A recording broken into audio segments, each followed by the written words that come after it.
We want to start. So tonight we're talking about the power of negotiating need-based contingencies. I'm Cole Gordon. You can find me on the BACB.com at Gerald Cole Gordon is my full name. So you can search me and see my credentials there. Just a couple of things. Last time we got some feedback that the recording went to some people's spam folders.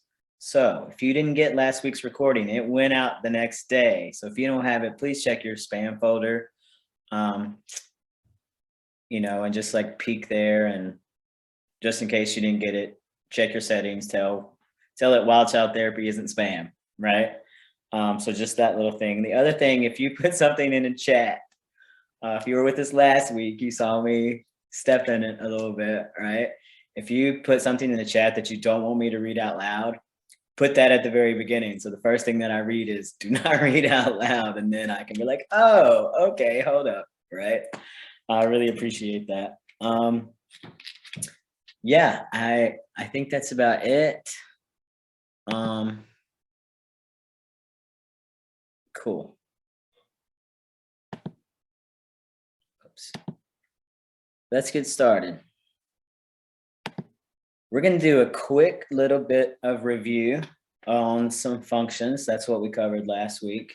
And then we're going to take a little break after that review and get some feedback on anything that you guys collected over the past week, or any feedback you have from that. So anyway, last week we talked about this. We won't spend long on it. If you're joining us for the first time, take a peek at last week's video. It's all about the function. So all behavior occurs for a reason. This is the function. We talked about the really main groups. Access, meaning I need it. Avoidance or escape, I need to stay away from it, or I need to get out of it. And then the automatic reinforcement is my body needs something. And that's when we talk about sensory, or we talk about hunger or pain or temperature regulation, those types of things. So we're not going to jump in deep with that today, because again, that was last week. We will talk about why it matters and why that's so important to have. So the function indicates the underlying need that is not being met. And we often hear people talk about behavior is all about communication, and it is, even if the person doing the behavior doesn't know what it is they're communicating. So it's all about, the function is all about discovering what that need is, and that's where we can start. Lasting change requires satisfying those needs. And then without knowing the needs, how could we possibly meet it? It's just kind of like a crapshoot, it's just, you're just throwing stuff at it and hoping something works, right? So that's why the why matters. And before we move on, we're going to pause here. Now we know why. What do we do about it is why we're here tonight. But if anybody brought something with them that they collected over the week, we talked about data collection last week and how to figure out the function. We're going to try to pause like this throughout the recording and see if that gives us a little better flow in some of our questions. So if anybody here brought something from last week, Carrie, I know you had some questions that I answered in an email. If there's anything there that you want to bring up. No, that was clear, and it gave me a lot to think about. Thank you. I think I'm pretty clear on it. I do have other questions, but I can save those to the end if that's better. Yeah, if it's a function-based question, it's like something that we talked about last week. Feel free to bring it up now. I mean, it's just something maybe it is. I'll just start out real quick. My son is very different around me, and I feel like I am the antecedent, and I don't know if that's just my presence, and I don't know if it's probably not a function-based question, but it is puzzling to me. But I'm not sure. But he's much more like, today he was at the sink and he had a plastic glove and he was like splashing at me, and I was like, you wouldn't do that to daddy. He's like, well, that's because you're much less And you made like a grumpy or like a stern face. I don't know. I just wonder, like, can I be the antecedent? I guess was my question. Um, yeah, so actually, this is a great question, and you're gonna find the answer to it tonight. Okay, good. I'll say, okay, then save it for when you get to it and I'll pick up then. Yeah, we're gonna talk about pairing later on, and that's where we're gonna, you're right, you can definitely be the antecedent. Okay, great. Thank you. Yeah. And I want to reassure you, I know I'm the antecedent. Thank So you are not alone for one of my kids, not for the other. I've got two autistic kids that are very different. And I'm probably autistic. I'm waiting for the report from the person I saw last week. And one of them has a lot of anxiety, and I don't have empathy, and I don't know how to help him. And so I just don't. It's really bad. So that's one reason I'm in this course. So I have a husband who has autism, and this has nothing to do with our class tonight, but you do have empathy. It's just hard to express it. One thing I've learned with adults with Asperger's or autism, it's there. It is there. And so, yeah, I think many of us as adults that are going through this process of seeking an autism diagnosis have started to really question some things about ourselves, you know, and started to shift our lens and our perspective. So I invite you to consider that you're always the antecedent. If you were in the room, Oh, that's a good. or if you were in the container, no matter what, with whom, you're part of the antecedent, you know? And that goes for behaviors that you don't enjoy, as well as behaviors you do enjoy. You know, and quite often we will give ourselves some lashing and be like, oh, that was my fault, or oh, I caused this thing, or oh, they're only doing this because of me. You're a part of it for sure. But are you also saying, oh, they're doing this because of me, when they're doing the things that are going great, which is a lot of the time, but we might not be noticing, you know? So I just invite you to consider the possibility that you actually are always, if you're there, if you're involved, you're part of the antecedent. Okay, and so we'll talk about tonight, like, how do we make sure we're the part of the antecedent in the way that we would like to be? All right. Let's everybody make sure you're muted if you're not speaking, because we're getting some awful feedback tonight. I don't know why. But here we go. All right. A little bit about punishment and reinforcement. These were also covered pretty well in the first sample classes that we did, and they're on the site, just and they can be accessed anytime. The classes on reinforcement. So some quickies here. Punishment and reinforcement, and this is stuff by definition, okay? The science, this is the pure science part. Punishment by definition is the response that follows a behavior that decreases the chances of that behavior happening again. We, as a society, as a culture here, have stood by punishment as behavior change for centuries, I think. Do as I say, the end, you know? And we talked about in those first classes, it doesn't actually work. But the whole point of punishment is to decrease a behavior, to stop something that's happening, right? My kid is hitting their sibling. I'm going to punish them so it will stop happening, right? That's the whole thought process, the whole thing about the punishment. We talked about before all the reasons why that doesn't work. The punisher has to be present the whole time. Doesn't build any positive feelings in anyone. It doesn't build connections. It's very, aversive type stuff. and just doesn't come up with any long-term change. There's no negotiation. There's like, do as you're told or else type of thing, right? So reinforcement by definition is a response that follows a behavior that increases the likelihood of that behavior happening again, right? Reinforcement is used to increase the behavior. And so right away, people will say, well, wait a minute. I actually want this thing to stop. Why are we talking about increasing the behavior, right? And so, exactly. So we're going to talk about that real quick. Making a behavior stop. If I just told you that punishment is ineffective, right? How do we get a behavior to stop if we're not going to punishment? Because punishing is what stops it, right?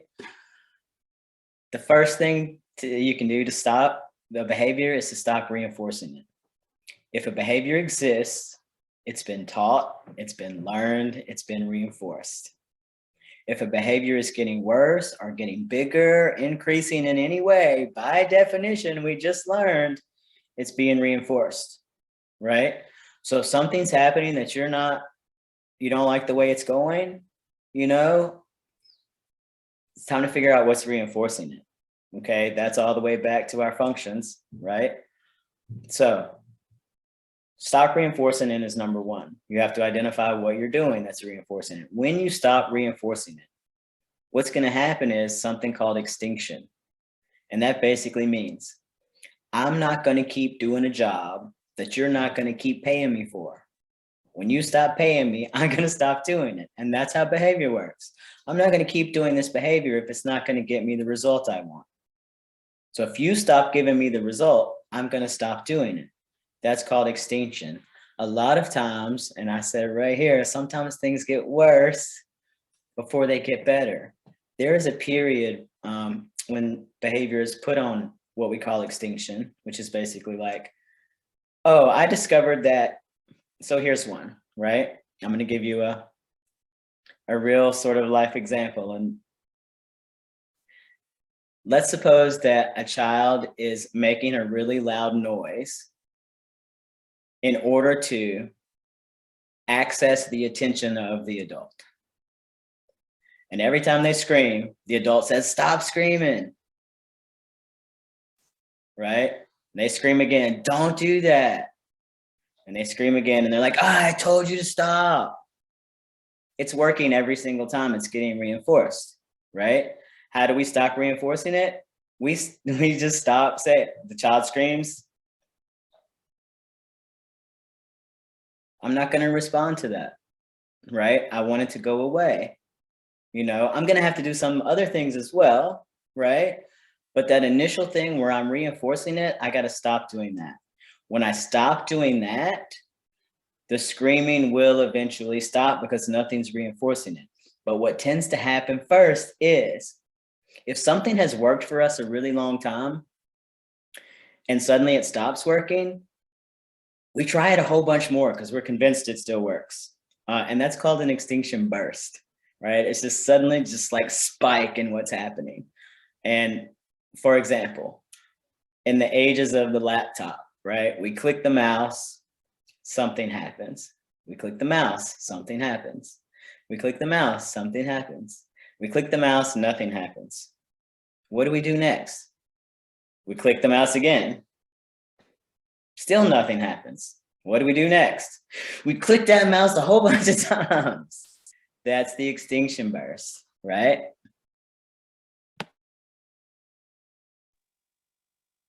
I ask a quick question?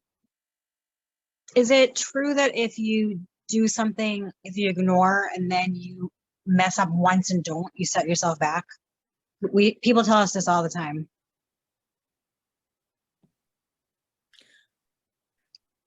No. I mean, there are some things that just like everything has a grace, everything has a container,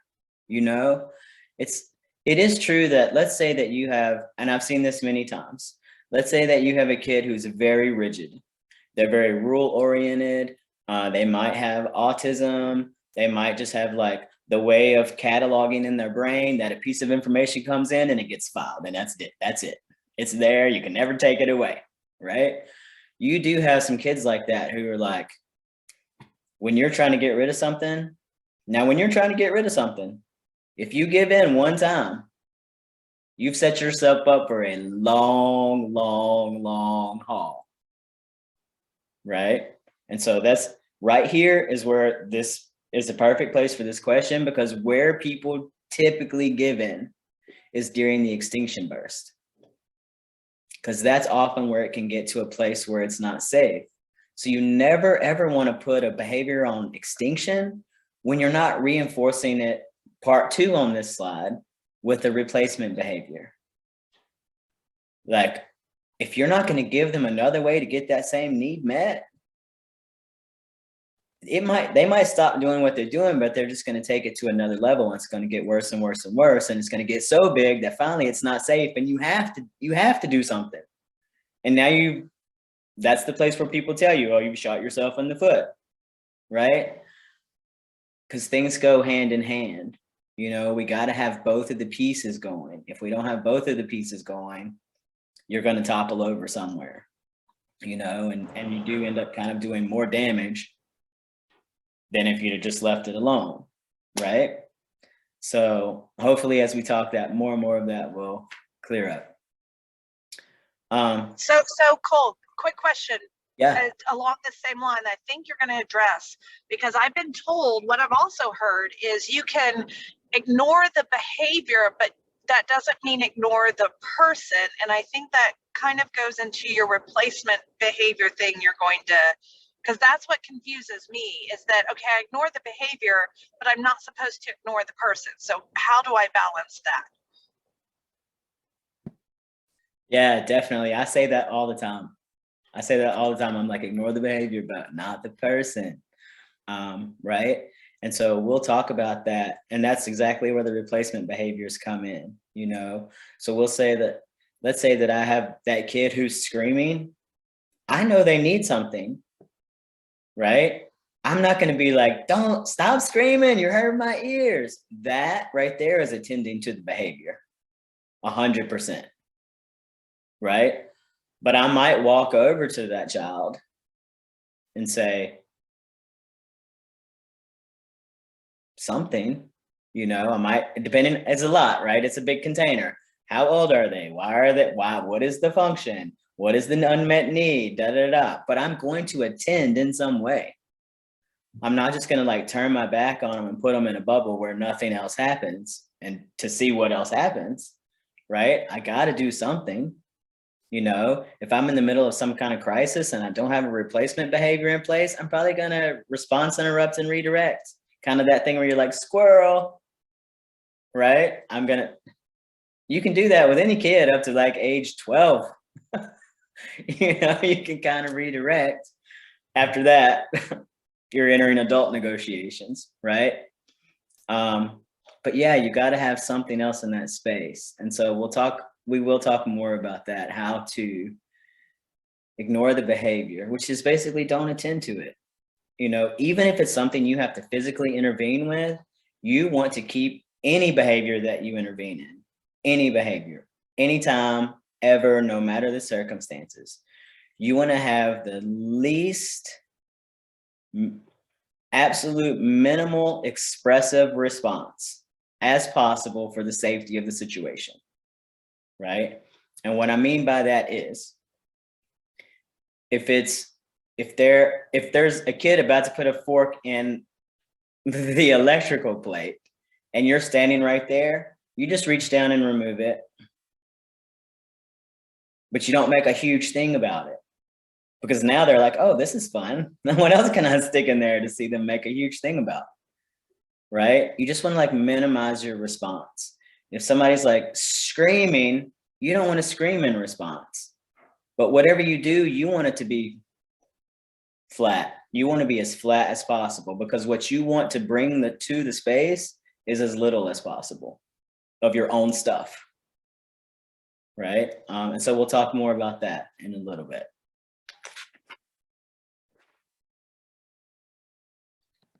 Okay. So if a reinforcer is anything that increases a behavior, right? Because we're talking about reinforcement. Like I said, if a behavior keeps happening, it happens more often, it's being reinforced. Whether we think it's being reinforced or not, by definition, okay, it's important for me to like really put this out there. There are things that would be a punishment for me that I think are aversive that I would not want. I cannot assume that's true of everybody. You know, I can't assume that timeout is aversive and a punishment. It's not actually at all for a kid who wants to escape, right? So things like that, I can't assume that spanking is a punishment. If a kid is doing something and their parent spanks them and they do it more, that spanking is a reinforcer. Whether it's automatic and the body likes it, or that's the only attention they're getting for their parent, or it gets them something somewhere else, right? Somehow it's a reinforcer. So it's really important to always go back to that definition. If you have a behavior that's increasing or getting more in any way, duration, it's lasting longer, it's getting bigger, it's happening more often, something in the environment is reinforcing it.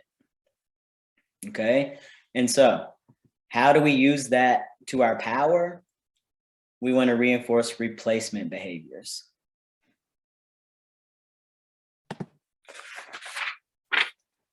So, how do we choose good replacement behaviors?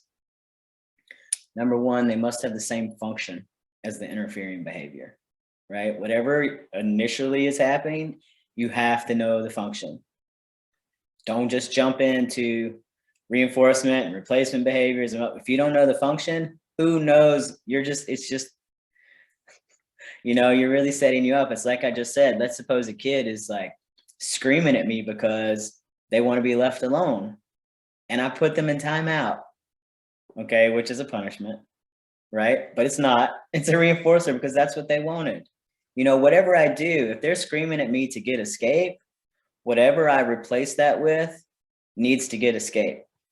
If they're screaming at me to get escape and they're verbal, they have vocals, I'm gonna just be like, let me teach this kid to say, I need a timeout. Can I take a break? Right? I'm just gonna teach them something that gives the same function, okay? If I've got a kid who's screaming at me to get attention, I'm not gonna give attention for screaming, but I'm gonna teach them some way to say, can I get a hug? I need a few minutes of your attention. Give me a card, give me a something, like some sort of something to let me know, right? Replacement behaviors, I believe that the simplest one you can possibly choose that works is the one to choose, okay? I believe in this thing called parsimony, which is the simplest is often the best. The second part, the skills to exhibit the behavior must already exist. For instance, I once sat in on a case where a young man with autism who was nonverbal had moved up to middle school and gone from his little place where everybody knew him to a big place where nobody knew him. And he was in this classroom and he didn't like it. And he discovered pretty early on that if he threw something, they would send him home. And we're sitting in the meeting and one of the people there thought that it would be a good thing if he could just tell everybody when he needed something, right?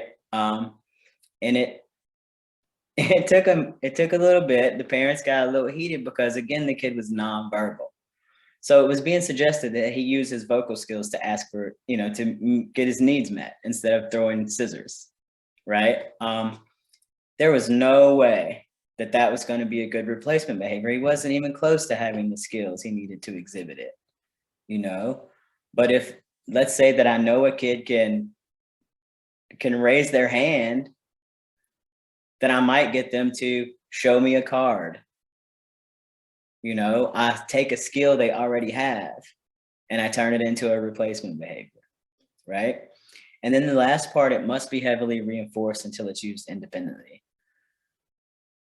This is a little tricky spot. Some people have a little resistance here and they're like, wow, is it really? I have to reinforce it every time? Yes. When you're at the beginning, every time, every time, every time, every time, until they do it all by themselves without reminding, without prompting, without touching, without holding their hands, without giving them a gesture, until they do it independently. Once they do it independently, now we can start adjusting how much we reinforce it, right? But in the beginning, if you're in the teaching phase, you got to stay on top of anything, any behavior that you're trying to change, you got to stay on top of it. It has to be reinforced, okay, pretty consistently. A little bit on this. Breathing as a replacement behavior.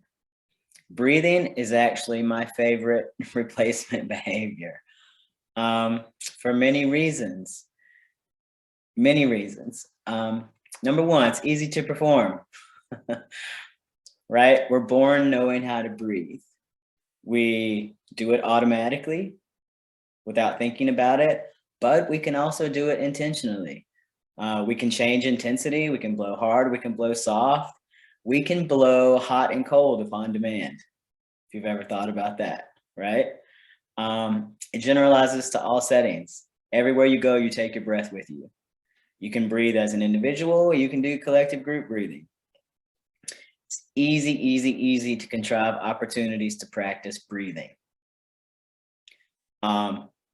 Just like I just said, it's great. I will get with the kid, you know, in that probably 6 to 12 age group, and sometimes older. And I'll just be like, hey, did you know that you could breathe hot or cold upon demand, like when you want to? And they're like, what? And I'm like, yeah, try it. Breathe a hot breath. And suddenly here we are, we're breathing hot breaths, we're breathing cold breaths, because it's so cool. We never think about it, right? You can take a straw and have cotton ball races across the floor. You can say, hey, you can do 5 math problems, or you can do 5 deep breaths. What do you want to do? Teach breathing, teach breathing, teach breathing. Whether you want to or not, when you deep breathe, when you take those deep breaths, your body automatically starts to regulate itself. Whether you want to or not, whether you want to be angry or not angry, whether you want to be upset or not upset. If you can take some deep breaths, you're going to start to regulate, right? I can't talk enough about breathing as a replacement behavior. All right, we're going to pause here for a moment, do a little check-in. Anybody have anything on where we are up till now?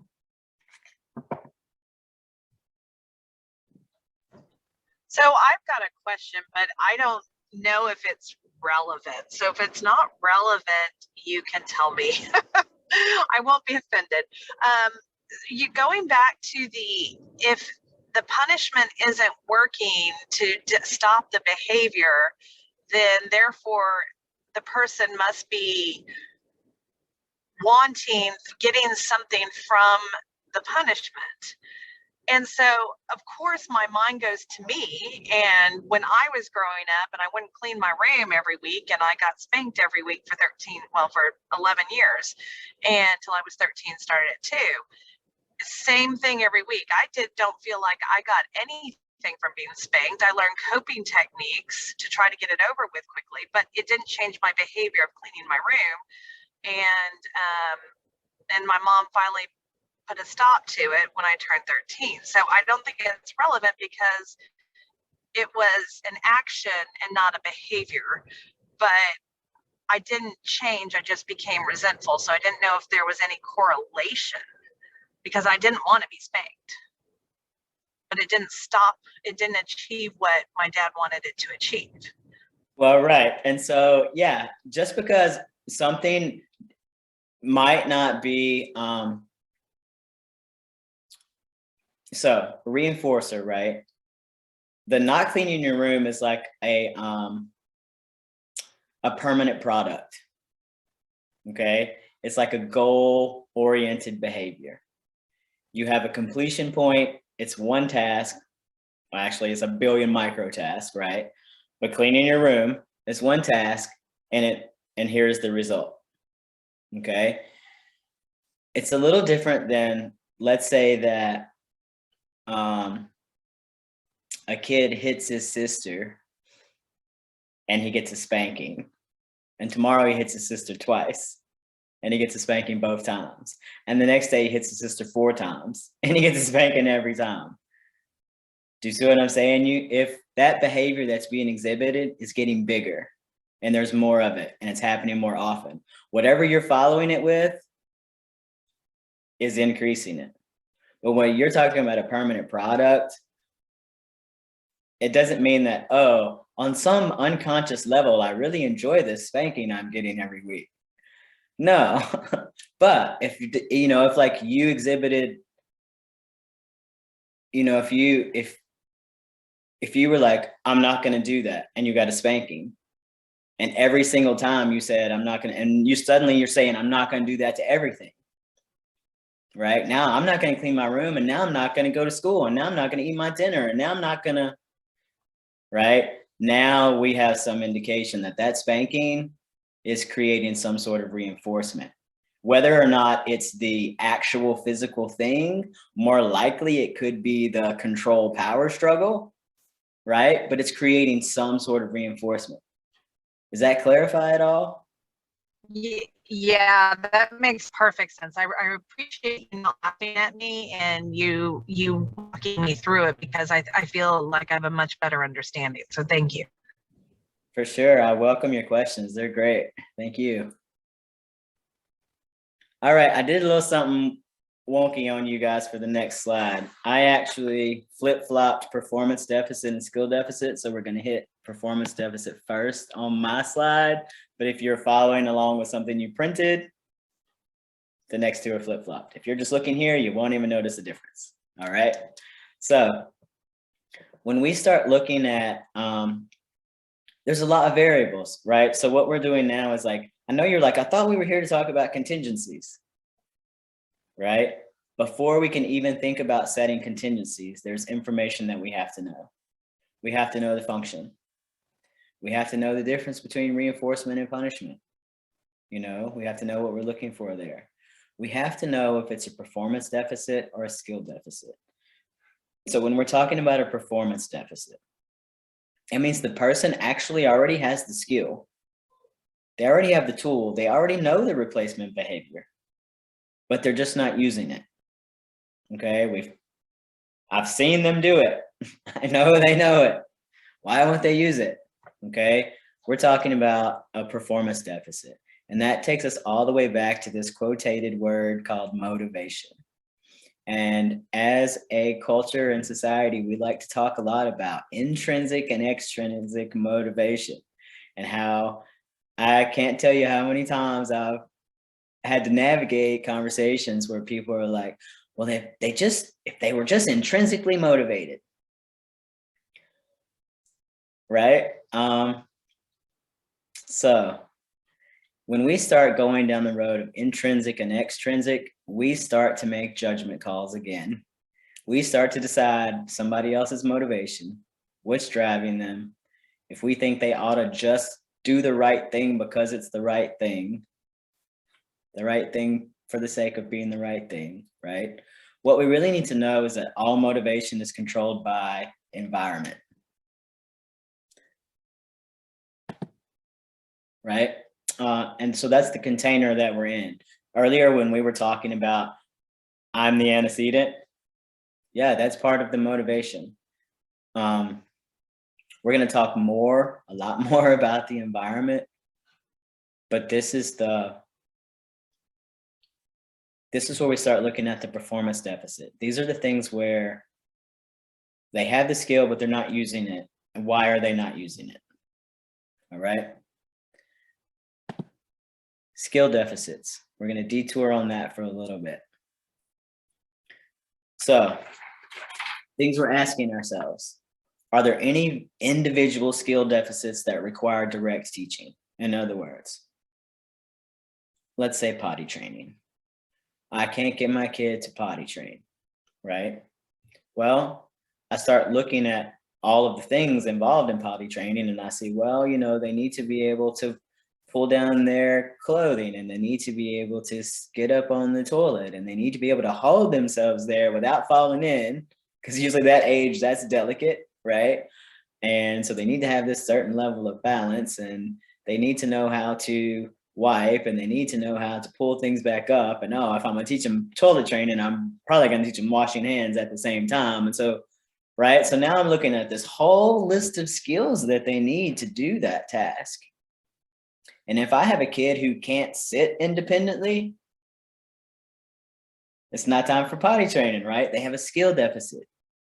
And so anything, when we're looking at that, if I want a kid to raise their hand and wait to be called on, but I know that for whatever reason in their executive functioning or motor planning or just like energy level, they can't sit still for more than 10 seconds, but I ask them to hold their hand up for 30 seconds before I call on them, that's not a skill that they have. And I can be pretty assured I'm going to end up not at a successful place, right? So are there any individual skill deficits? And when I talk about individual skill deficits, when we are looking at a container and we're like, okay, we're going to adjust this behavior. What are the skill deficits? Please be aware that that person is not in that container by themselves. I do not mean what is the child's skill deficits. I do. And what are my skill deficits? Do they have an instructional assistant?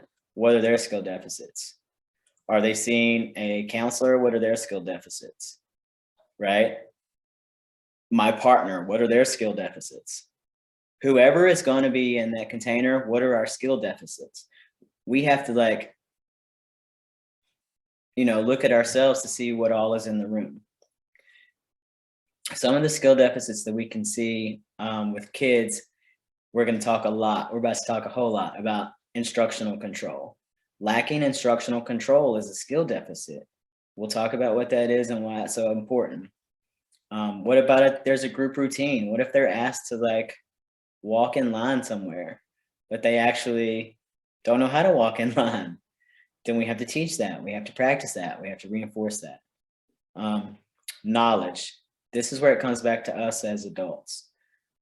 Do we, as the adult, have the knowledge that we need to affect positive behavior change in this situation? Right? Number one, do we know what we're doing enough to do it so that things get better, so that things feel better? If not, let's seek some training. Let's do some research. But the other thing is the knowledge of self. And I'm gonna poke this everywhere I can. We have got to be self-assessing. And I'm not going to go too deep because I know that's a few slides down, right? But we have to be self-assessing. We have to be aware of, do I need breathing as a replacement behavior? Yes. Yes. I use it every day, right? As a replacement behavior for something,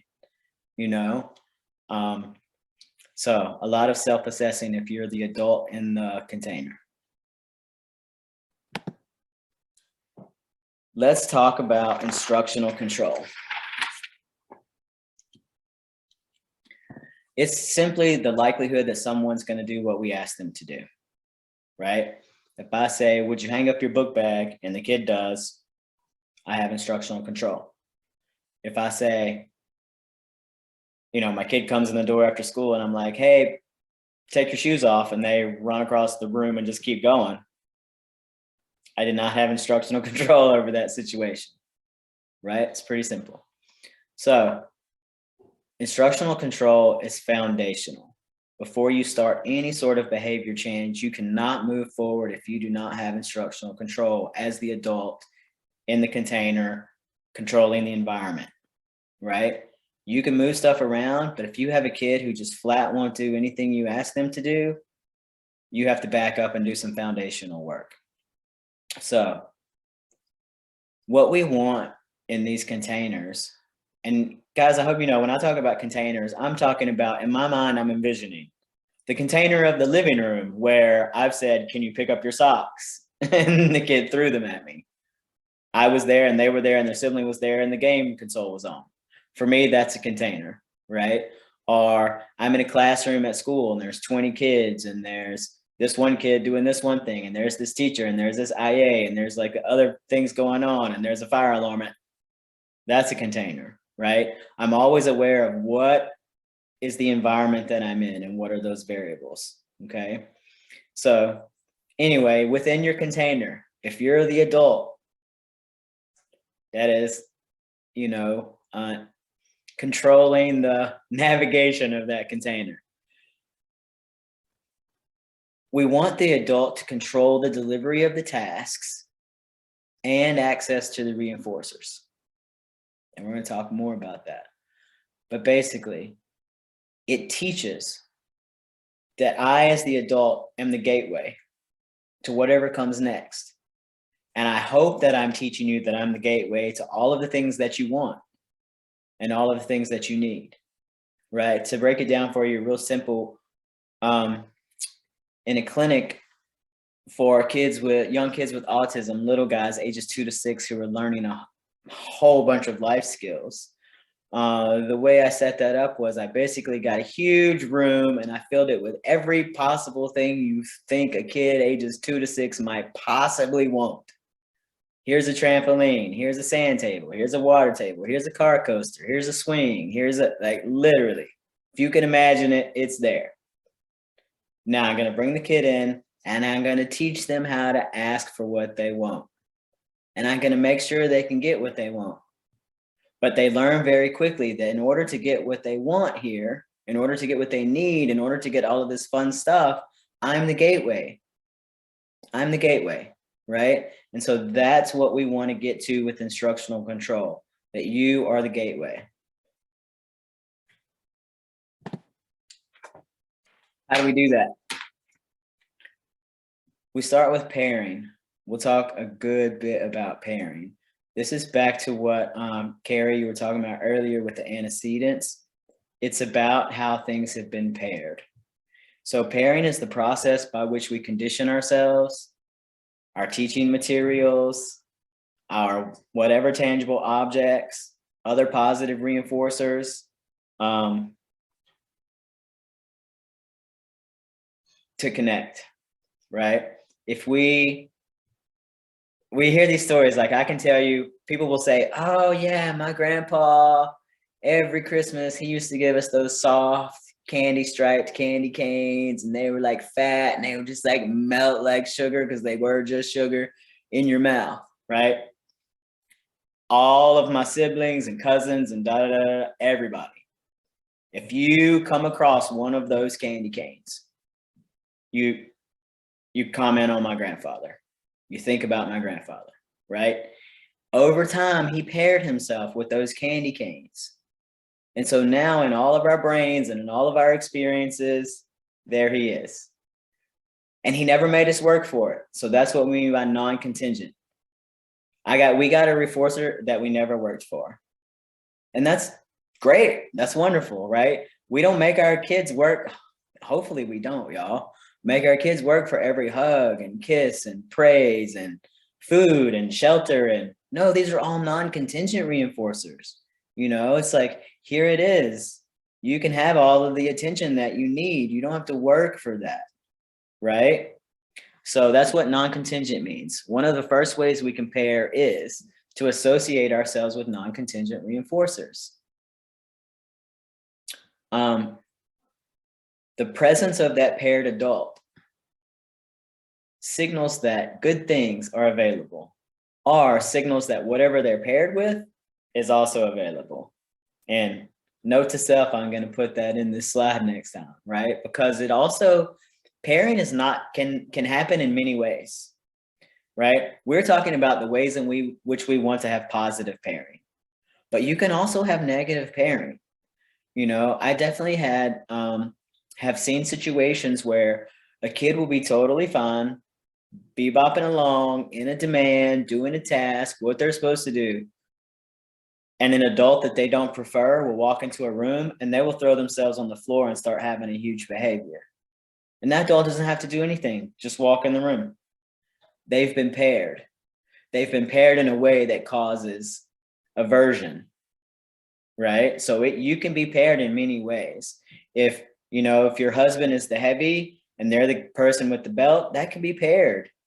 That's what you think of that, or that's what the kid will think of. Oh, I go to mom for my hugs but dad is where I get my spankings, right? Our kids will pair these things. So let's just be aware of what we're pairing. What are we showing up with over and over and over and over? That's what we're being paired with. Repairing. There are many times, and you see it has the hyphen, because what I mean is to pair again, right? But also it still means the same as repairing something. When something breaks, you have to make extra effort to get it back together. If I've been pairing with a kid and we have some sort of crisis, when that crisis is over, I can't just assume that I can pick up where I left off because how I felt didn't change. I have to take an opportunity to make sure that that kid and I are still paired,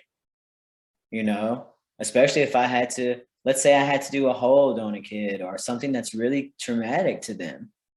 I'm not just going to show up the next day and be like, hey, we're good. No, I'm going to take some opportunity to make sure that I, again, have established myself as the gateway to good things. And I haven't, this is that also, Carrie, about damaging. You do one thing, you damage it, you repair.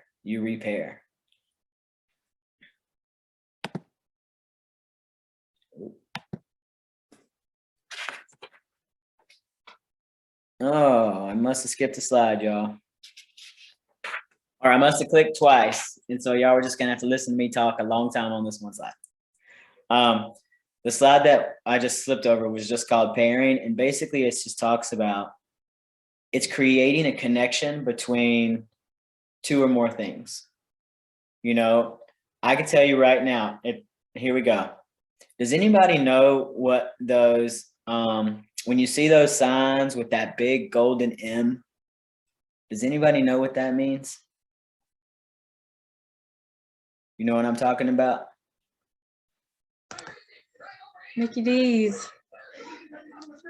Right? That's what pairing is. That's exactly what pairing is. It takes something, and it might not. What on earth does a big lit up golden M have to do with a cheeseburger or French fries?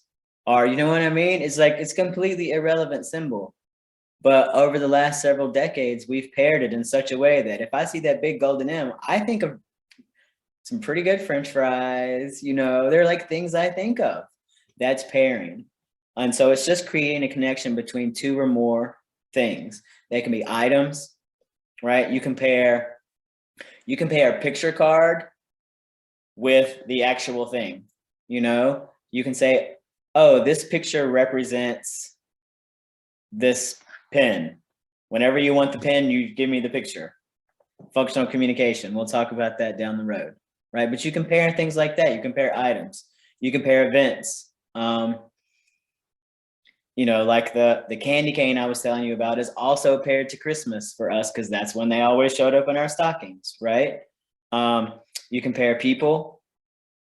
If I see two people together all the time, or if that sort of thing, you make these connections in your head and in your experiences.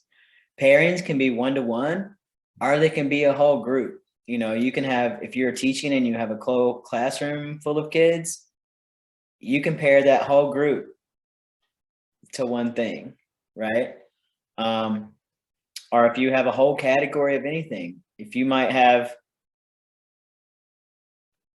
fruit, as a category, and you might have a symbol that indicates, I just want fruit, but it's not specific. Or you might have one that's literally banana, right? So they can be one-to-one, or they can be, not quite. It's whatever you set up. And they actually don't have to relate at all. I've seen things where, I've seen a kid where they really just liked strange things. And so, you might say, oh, I'm going to pair the presence of this, I don't even know, pretzel with it's time to take a break. If I just saw a pretzel, I wouldn't think to myself, it's time to take a break. But if every time that kid takes a break, they want a pretzel and they get a pretzel, eventually they might think to themselves in pair, I see a pretzel, it's time to take a break. See, so it's just about pairing. Pairing versus relationship building. We step into a lot of trouble right here. And so I think it's very important to have a slide about it. Pairing is when one thing symbolizes another thing. They become sort of synonymous and interchangeable. It indicates something is available, right? If my grandfather was not in the room at Christmas time, nobody was thinking about the candy canes. But if he walked in the room, all the kids were like, hey, you got a candy cane? Right? He signified that candy canes were available. That's what pairing is. It didn't, that's all. It's just that simple. Relationship building is very different. And we hear a lot, oh, they're a good, I'll say teacher, because they build good relationships. They're a good this because they build good relationships. The secret of working with a kid with behavioral challenges is to build a good relationship. I hear it all the time about building good relationships, right? And so I just want to take this moment to just make this little tiny detail something to think about. Relationships are reciprocal. They're give and take and they're back and forth. They have some sort of equity, right? Some sort of equanimity.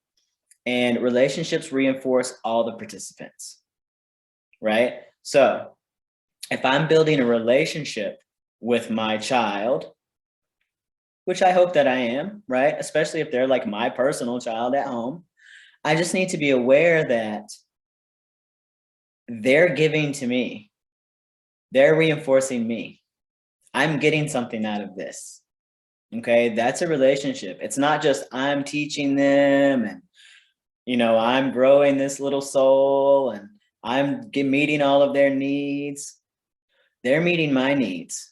They're reinforcing me. We are in a relationship. Okay. When we're talking about pairing, we're not in a relationship.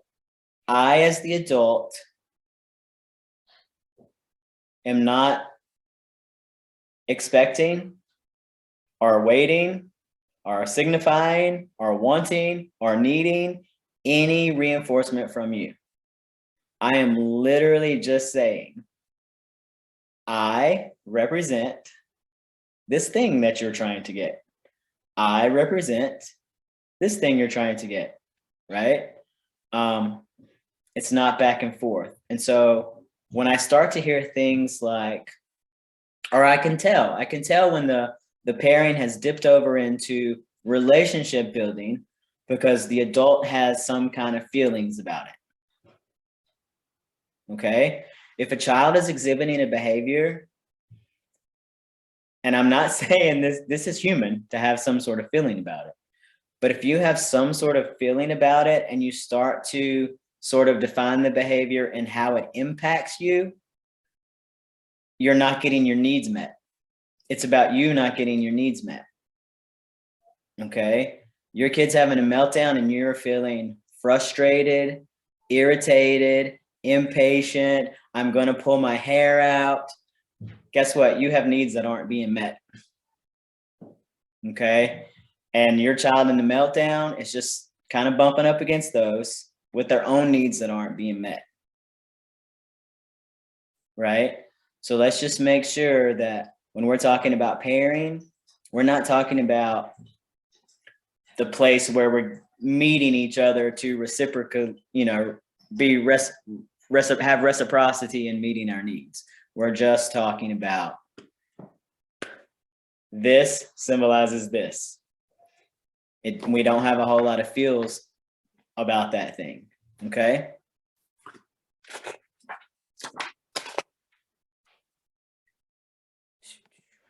Continuing on. Establishing instructional control continued a little more. This slide is incredibly important, okay? This is where if you do not have instructional control, I'm going to say most of the time. If you feel like most of the time I've got it, but that every once in a while, when they're just in the middle of their meltdown, they're not having anything.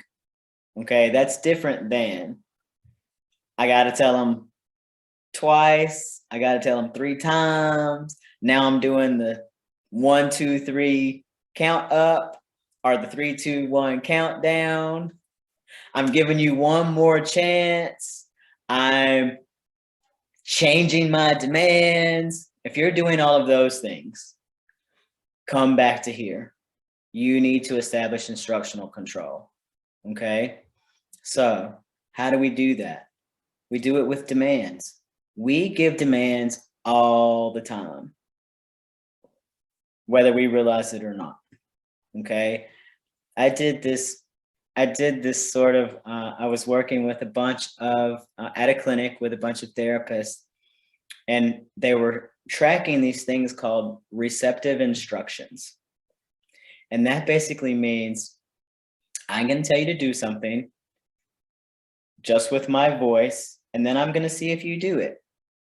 Whether it's like, go get that book or sit in that chair or touch this card or put this peg in this hole or whatever that is, right? And I was finding over and over that my therapists were only marking maybe 25 or 30 of those things in a 6-hour session. And of course they had 12 pages of other stuff to mark, right? But I was like, you guys don't even realize how much you're missing. So we spent 2 days where we didn't mark anything but receptive instructions. That's all we marked. Every single time you said, Johnny, go blah, blah, blah, mark it down, and then mark whether or not they did it. Within those 2 days, we actually discovered that we were given thousands of receptive instructions in a 6-hour period. And our kids were doing a whole bunch more of them than we thought, because we weren't catching all of our opportunities. We weren't marking all of our opportunities. What we were seeing mostly were the ones they weren't doing. And so because those were the ones we were only seeing, we felt like they were a whole bunch more than they actually were, right? So first of all, be really aware of how many demands you're actually giving. And if you get really like analytical like me, think about it. Okay, my kid comes in the door at, let's pretend, 2:30. I'm just going to notice, what are all the things they actually have to do? Are they supposed to put their book bag in a certain place? Are they supposed to take out their lunchbox? Are they supposed to take off their shoes? Are they supposed to hang their jacket? Are they supposed to put something in their room? Are they supposed to pick up something? Do they have their clothes that I folded and I asked them to put away? Do they have this? I just want you to notice. Let's pretend in that period from when they walk in the door to when dinner starts, how many things, how many responsibilities, how many things you actually ask them to do. That just like gives you an idea of what you're working with, you know? So when we want to establish instructional control and we don't have it, first of all, we want to begin with stuff that's so easy and they're already good at, okay? Stuff they like to do, right?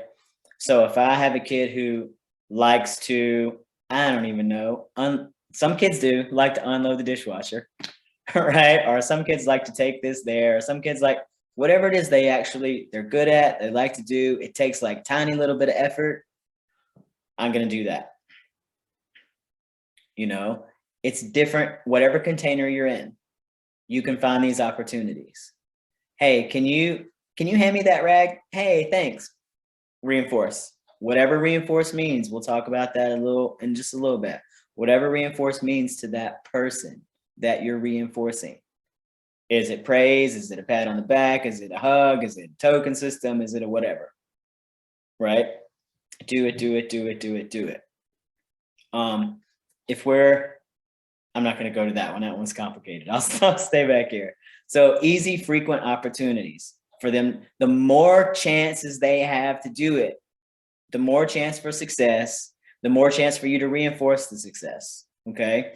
When you're establishing instructional control, that's what you want, success all the time. You want to give them things they're not going to struggle with. Okay. Help me set the table. Here, put out this fork. Oh, great. Can you put out the other one? Oh, like whatever, like little bitty chunks. and you want to give them fast. You want to give them fast, not like, they're running around and sweating fast, but like consistently. Okay, I gave him one a few minutes ago. Let me give him another one. It's been 10 minutes. Let me give another one, depending on where your kid is, right? You can build that momentum with like that. And that's how, when you get to that thing that's a little harder, it almost just slips right in, because they're already in this move of like, oh yeah, I do this because mom or dad or teacher said, oh, I do this. So I do this. And so when it comes to something that's maybe not their favorite thing to do, they're already in the mode of, I do this, right? Consistent positive reinforcement for each correct response. Correct response. Okay. If you say, hey, can you go put these socks in your dresser drawer? And they throw the socks on the floor, don't give them the reinforcer, right? No, they have to actually give the response that you've asked them to do. Errorless teaching means don't let them make a mistake. Yeah, how about that, right? So whatever that means. And so that also means that when you're doing these demands, you need to make sure that your kid can easily follow it. It's not a tough one. It's easy stuff. It's stuff that's done before. It's stuff they like to do. Might even be stuff that you don't even really like if they do, which might be like, oh, they really like to get into my jewelry, or maybe not jewelry, it's more expensive, but they like to get into my something that I find irritating. Maybe I can get them to do something. Hey, can you go into my thing and get the thing and bring it to me?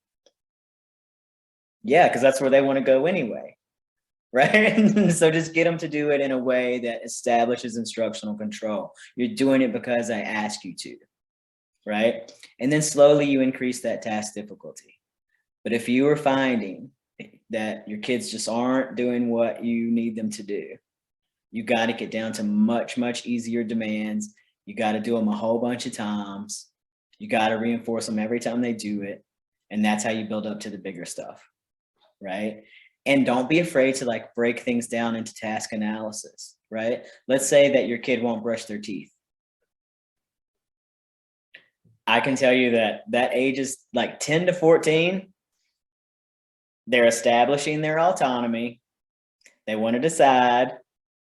And many of them decide they just are not going to brush my teeth, not going to take a shower, not going to have hygiene, ages 10 to 14. I'm just going to go in the bathroom and lock the door and turn on the shower and wander around, but not actually get in, all to make you think I did it. Okay? All of these things start happening. So then you start breaking it down into what is actually the resistance. My kid won't brush their teeth. Let's say they're 7 and they won't brush their teeth. What's the holdup? I want to start investigating. I want to start looking. What does it look like? What are all the things involved? Well, let's see. Are they putting their toothpaste on their toothbrush by themselves? Is there a problem there? Are they right? Can they put the thing on? Can they put it under the water? Can they put it in their mouth? Does it make them gag? Do they hate the taste? Do I have the right toothpaste?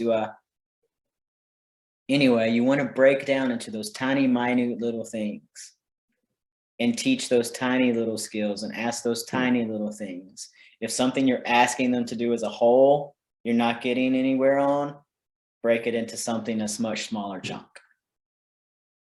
Okay?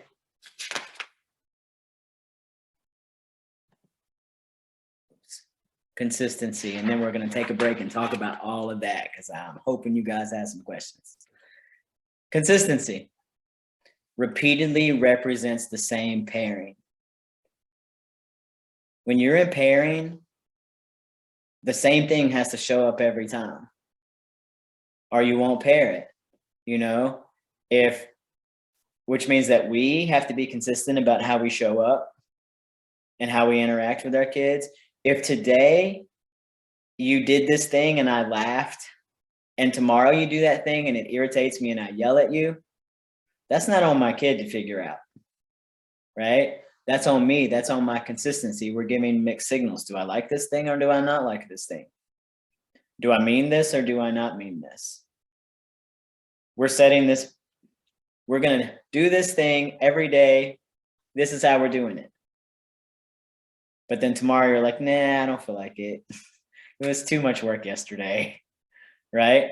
If you don't have that repeated over and over, you're not going to get where you want to go. One-to-one reinforcement during skill acquisition. That's why I talked about it. If we're missing a skill, we're talking about a skill deficit. We've got to reinforce them every time. If I'm teaching potty training and I'm using an M&M, which is what I do with my kids when they potty trained, every time you peed in the potty, you got an M&M, right? If they peed in the potty and didn't get an M&M, while I'm teaching it to them, why would they do it again, right? We want to get that success every single time. Every single time we say, hey, can you hang up your coat? And they do. I want to reinforce them. Eventually, I can fade that. People get concerned that if they are too heavily reinforced in the beginning, that they're going to have a kid that's dependent upon them for eternity, right? And I'm just like, that always makes me giggle because like I have a daughter who's about to be 30 and a son who's about to be 20, and they both go to the bathroom all by themselves. I haven't helped them in decades, you know, and they got an M&M every time they went. So yeah, they don't stick around. Like we evolve, we age, we fade those things.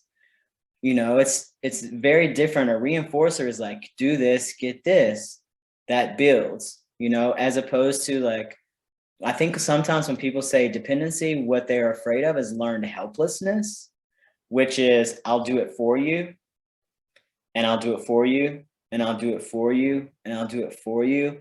And at some point, the kid learns to be helpless and just kind of waits for somebody to do it for them. That's very, very different than what we're talking about, okay? The child is going to do the behavior that we're looking for, and we're going to reinforce it, right? Frequent daily opportunities for success as much as possible. If I'm in a classroom and I'm working on getting a kid to raise their hand and wait to be called on, guess what? I'm going to be asking so many questions. That kid has a chance to raise their hand every 5 minutes minimum, probably every 2 minutes. And every single time their hand goes up, I'm calling on them, right? And then I can start fading that. But I want to make sure they have tons of opportunities for correct responding. That can be in an individual, that can be in a group. If you're doing something with one kid, look around and see if you have other kids it could apply to, right? If you're doing something with your daughter, but it might also apply to your son, or do the whole thing. You don't have to just like meet the needs of one, right? Just because that's the one screaming to have the need met. You can meet the needs of a whole group with all of these strategies. And then the last thing is reinforce only following success. There is a little something I'm going to mention here. This has been said to me before, and this might be something that some of you have heard before. But I've heard that once a person exhibits a response at a certain level, we should never accept anything less. Right? I've heard that many, many times. And it is a very good foundational theory. And also, I want to invite you to consider that when we think about things like that, that response that they exhibited here was in a very specific container. They were in a certain place at a certain time, and the people they were there were there in a certain way, and they felt a certain way. And there were thousands of variables that went into that one response at this level. If consistently they're here, and one time they give you here, and now you never reinforce here again, chances are it's just going to disappear altogether, and you've kind of lost where you are. So just a caution about like raising the bar too high, too fast. We want to reinforce right here, right? If they give us here one time, great. But if they're mostly right here and we just are like, no, I saw you do it once. Come on, come on. It's going to disappear, right? So just caution against that about taking a reinforcer. If you're giving that reinforcer one-to-one, every single time. And now you're like, okay, I think they've got it. And you stop. It's going to stop. As soon as it stops getting reinforced, it's going to stop if you don't fade it appropriately. If you don't take your time, back it off, see how it goes, see how much they need, right? It will fade. So that was a ton, and we're going to pause, and we still have some more, and we're doing okay on time. So if you guys have any questions about, and we still haven't got to set contingencies, y'all, we're getting there. If you have any questions about instructional control or pairing, reinforcement, any of that, jump in now.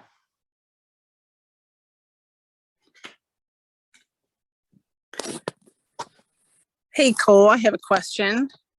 Yeah, let's hear it. Okay, so my little guy has finally started using the potty sometimes. Oh, I know. I'm super jazzed about it. He will pee on the potty with me and with one of his aides at school, who, I mean, he is very close with. If my husband, his father, mentions the word potty, his reaction is like he has had boiling oil thrown on him. So I'm thinking that, I mean, I know that my husband has not established instructional control. So would you suggest when I'm not there, my husband just leave the subject alone? Poor Matt. I know. So, some things to think about. I would suggest that when you're both home, Uh-huh. that Matt always accompany you in the potty routine. Okay. Every opportunity. Let's get him paired with you and the potty, Oh, okay. That makes sense. right? For me, that's Yeah. like a right away, something you can do off the bat. Okay. Okay. Get him paired with you. And also, you want to get whatever you're using for reinforcer, right? Right. You want to make sure that when Matt's there with you, have Matt delivering that. Okay. Okay. Let's get Matt paired to the reinforcer in the potty routine. Okay.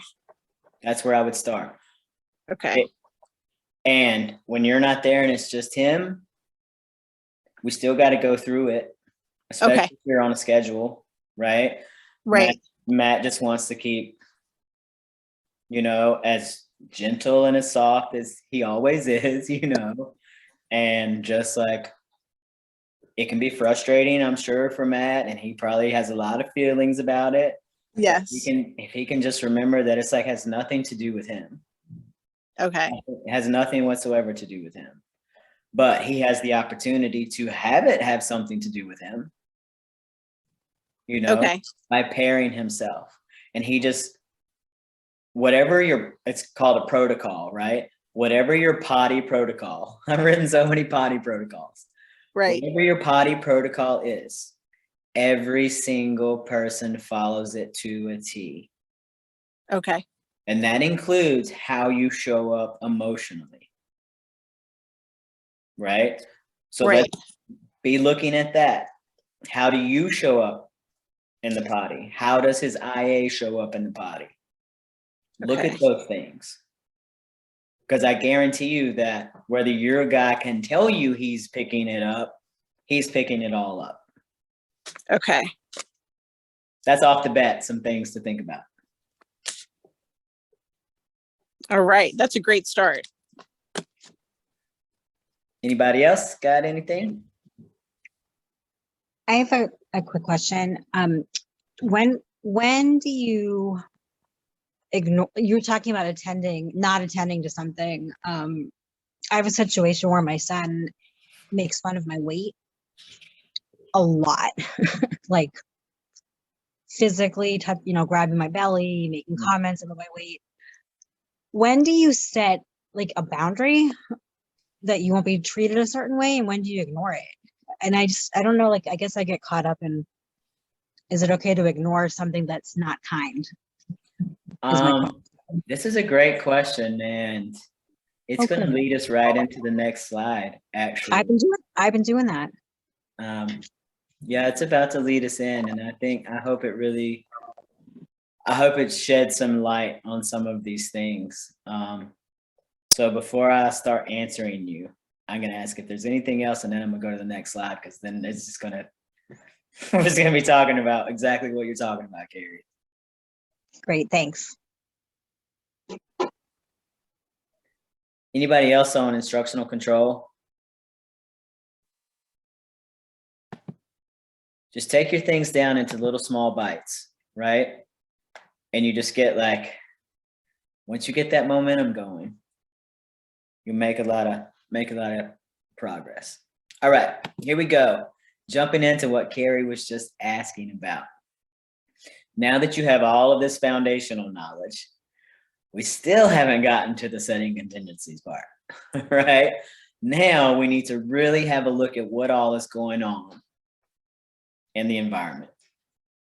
There's a lot of variables, and the more that we can be aware of, the more that we can prepare the terrain, right? I often think about a behavioral container as a garden, and what all's in there, and I want to grow this plant, this kind of plant, but yet all I have is rocky soil and I haven't done anything about it, and I don't understand why my plant won't grow, right? That's how we sometimes approach behavior. No, we need to actually prepare the terrain for that. So the environment, we're looking at all of the things that are influence that behavior. We talked a ton about that back in functions of behavior. The environment, what all is there? The limitations on that environment. What are the things I can change, and what are the things I cannot change? Like sometimes there are actually things you just can't change. You're like, oh, well, yeah. It would be great if I could move my family of 4 out of a 2-bedroom house and into a 4-bedroom house where everybody has their own space, and all of this will be alleviated. Sometimes there are just things you can't change, right? And so you have to look at other places. Just know your limitations. Resources. What tools, supports, and supplies are at my disposal, and get outside of the box when you start looking at your resources. When I talk to people in school systems about resources, I am very clear about staff as a resource. Every single member of your staff is a resource. They bring something to the table beyond the scope of their job description. Your guy doing the maintenance, your lady in the cafeteria, the bus aide, the secretary. Oh my gosh, the secretary is like the most prestigious person in the whole school to a kid. Why? Because they're paired. They're the gateway at the front door, right? So what are all your resources? If I'm at home, I'm a parent, I'm looking around my home, and I'm like, okay, I need to make some changes. I don't have the money to blah, blah, blah. What do I have? What games do I have? Right? What books do I have? What materials do I have? What tools do I have? What space do I have? Sometimes space is the biggest resource, often the biggest resource. Can I create a comfortable space for each person in a home? If every single person in a home has a comfortable space that they can just check themselves into, that's a huge game changer while people navigate co-living, right? So what are my resources there? Oh, my 2 kids are sharing a bedroom and they're about to kill each other. I don't have another bedroom. Do I have a closet? Right? Do I have a place where I can build a nook and be like, oh, here's a spot, you build your nook there. Here's a spot, you build your nook there. Anytime you're not feeling cohabitating, go to your nook. It doesn't have to be a whole room, right? What actually do I have? These are just things to think about. The participants. What's the current skill level of each person involved? And I mean each person, not just the child. We talked about this a little bit earlier. What skills am I bringing to the table? Okay. And not only what skills am I bringing to the table, but let's go into that, what you were talking about, Carrie. The adults are constantly self-assessing, right? We have to be. If we're not self-assessing, we can't possibly step into a container and make great change, make positive change, if we're not going to have a look at what we're bringing with us. Because what we're bringing with us is part of what's in that container. If we're bringing heightened emotions, if we're bringing fears with us, if we're bringing unmet needs, if we're bringing our own desires, if we are unclear about our own boundaries, right? It's hard for us to step into a container and be like, okay, well, let me help you navigate all of these things for you when I haven't navigated all of these things for me. Okay? Some things to think about here. And this goes along with what you were asking, Carrie. When we find that kids start to do things like what you've been saying to me, okay, the examples that you've been giving me, these little nuggets that these little morsels, right, that you've offered up to me, this is what my brain does. It starts to say, oh, here was an example, here was an example, here was an example. I'm starting to see a pattern. I'm starting to see that a lot of things are happening to get a response. If you're bothered by your weight, as someone who has struggled with their weight their entire adulthood from being undernourished as a child, right? Weight was a big deal until finally, just in the last couple of years, I was like, oh, let me get a handle on it. Super sensitive about it. I've worked with kids my whole life, right? Kids will say what they think. They will tell you that you weigh too much and they won't say it like that, right? And they will tell you how they think that shirt looks on you. And they will poke it and they will prod it and they will, right?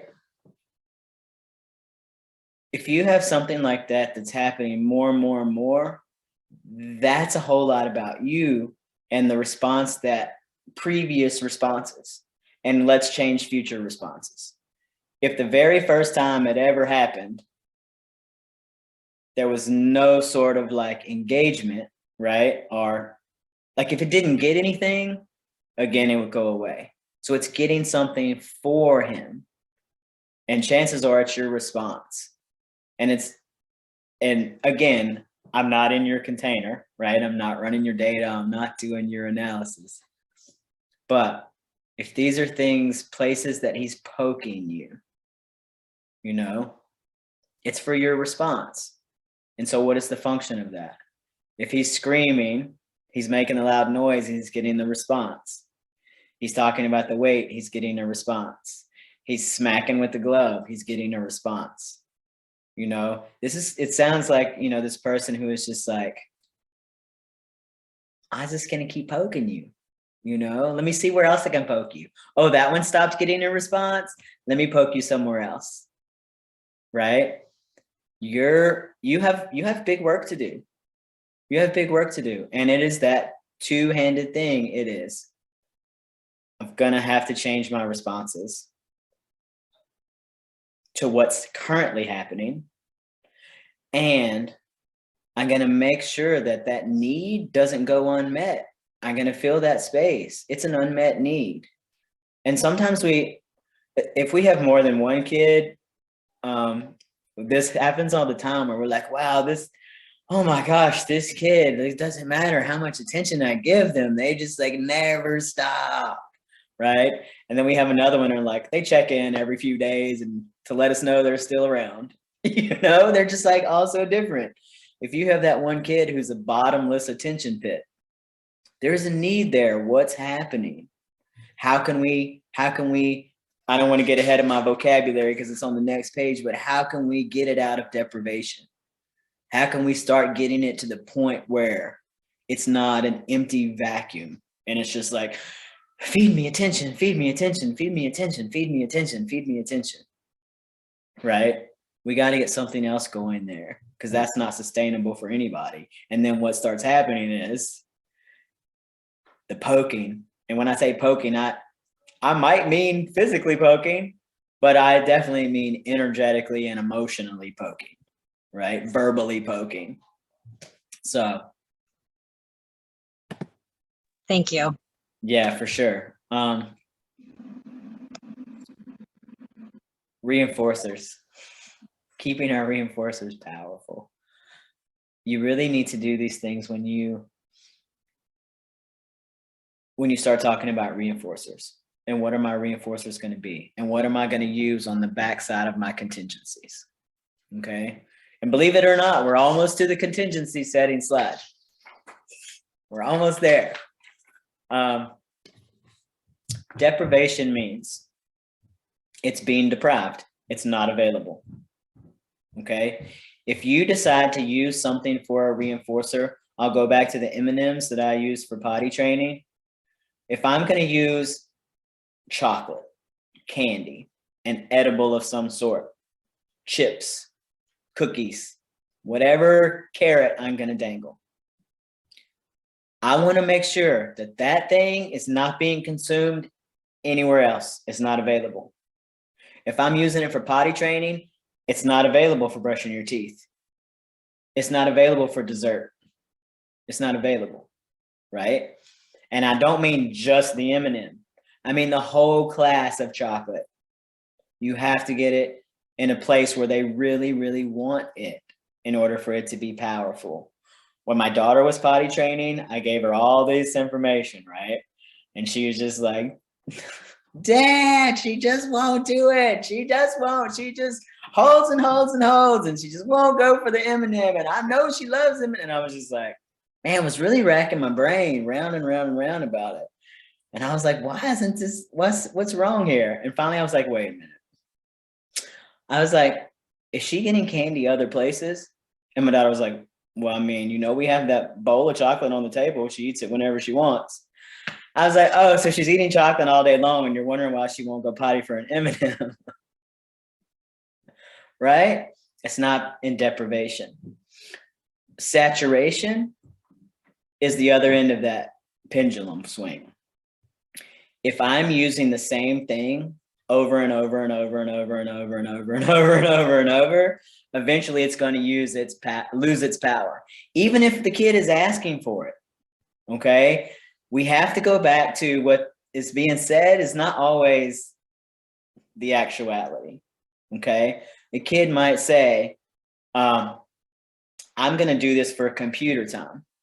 And you see at first, and they ask for computer time every time. They got a whole menu. We'll talk about the menu next. They got a whole menu of things to choose from. Computer time, computer time, computer time, computer time.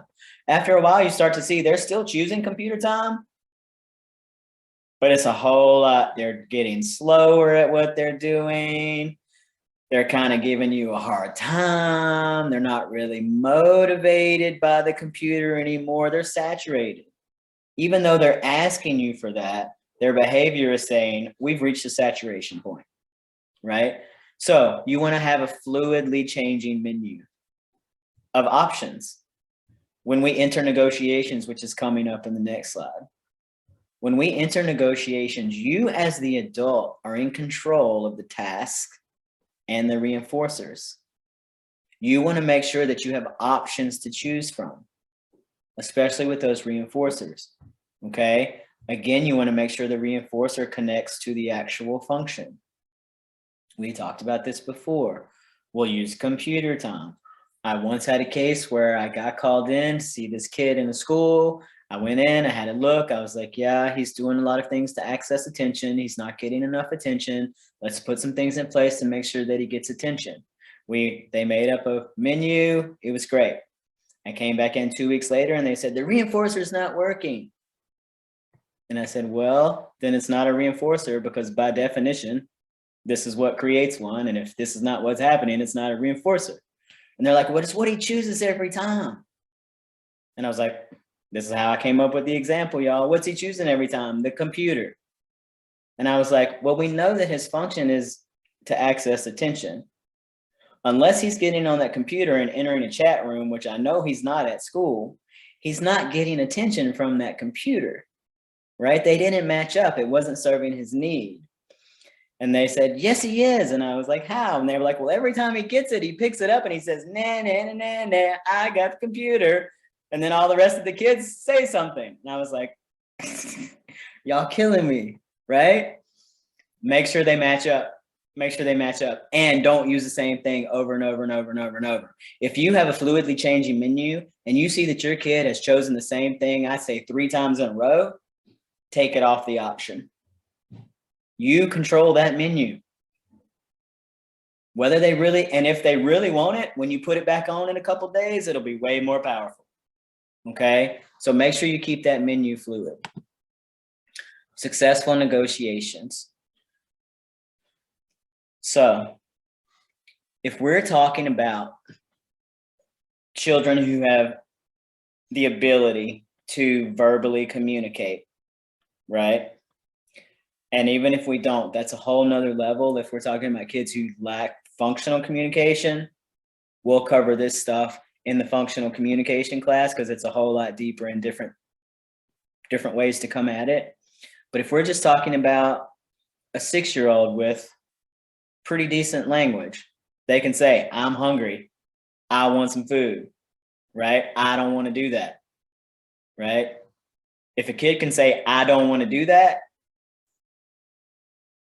that's negotiation, right? They have negotiating skills.